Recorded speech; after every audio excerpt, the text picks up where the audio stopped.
waliwo shekhe waffe yatunyumiza kissa nagyogerako emabega eyo ku musomo gw'okuyisa obulungi abakadde nga omuvubuka shekhe yagamba nti nalaba abantu abayisa obulungi abakadde naye olimbadde sinamulaba obulamu bwange. Omuvubuka yalina maama we nga maama we yajja naye mu ddwaliro. Kati abasawo bano yali yalwala. Abasawo bano abakyala bakola ku bamaama, mumanyi musiza bwarabu abakyala bakola ku bakyala.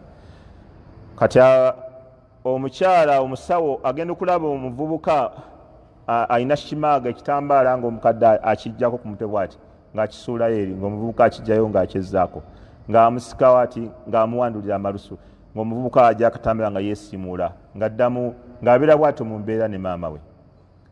Batuukaawo okubeera nga omukadde bamuwa ekitanda yeebake, omuvubuka nga afuna olujegere n'asiba okugulu kwe n'asiba n'okwa maama oyo omukadde yali yekyanga n'asiba okwa maama n'asiba n'okukwe. Kati omukyalo ono omusawo ne bimusobera namugamba wayi kiki lwaki embeera eri bweti? N'agamba maama ono ye maama wange anzaala, kakati musiba bwentyo nensobola okwebakako naye bwe mba seebase bwe neebaka nga simusibye anzirukako n'abula. Kati mba nina buli weyeebase embeerawo nga neebase nga naye nga musibye olujegere ansibye ku kigere kyange n'ekikye. Kakati n'amubuuza kati oyo maama w'omulalu yakuzaala atya? N'amugamba taata wange yamufumbiza. Taata wange jjajja, kati jjajja azaala maama ono yamufumbiza taata wange ng'ebiseera ebimu eddalu lisirikamu bwe bayitawo akabanga ne liddamu. Kati we lyasirikiramu baamufumbiza kitange n'amufunyisa olubuto. Kakati bwe yamanya nti mulalu fatallaqaha n'amuwa talaka n'amuta n'amuzaayo bakadde bamuzaala ne banzaala nze. Kati nkuze ne maama bwentyo nga nzize nga ntobaka. Kati yali ali awo ku reception y'eddwaliro mbeera mu TV n'alaba Kaaba. N'amugamba gwe ntwala nkolewo mula ku Kaaba. N'amugamba maama nja kutwala enkya. N'agamba nja kutwala enkya. Kati ono omusawo n'amugamba nti omutwala okukola umra وقد رفعت عنها التكاليف ngate Allah yamujjako tabanjibwa umra neki namudamu namugamba maama wange talina kintu kyonna kyayinza kunsaba nga nkinako obusobozi okujjako nga nkimukolera. Omuvubuka amuwala ne yeewuunya.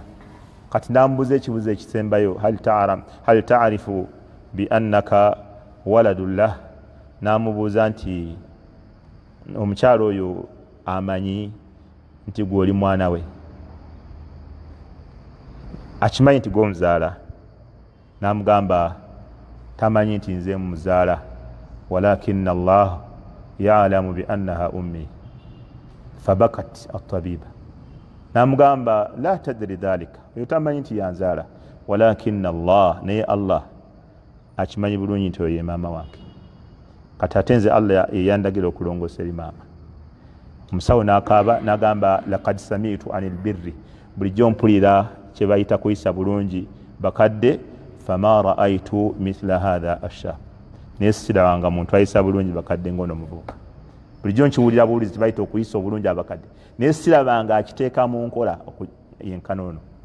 Mukyala mulalu emyaka gyonna n'amugamba kati ogenda kumulabirira paka ddi? N'amugamba ngenda kumulabirira paka Allah lwali mujjulula. Subhanallah. Idhan omuvubuka ali myaka nga 28 n'amugamba nja kumulabirira paka Allah lwali mujjulula kubanga ye maama wange anzaala. Bw'abeera omuntu alabirira maama we nga tamanyi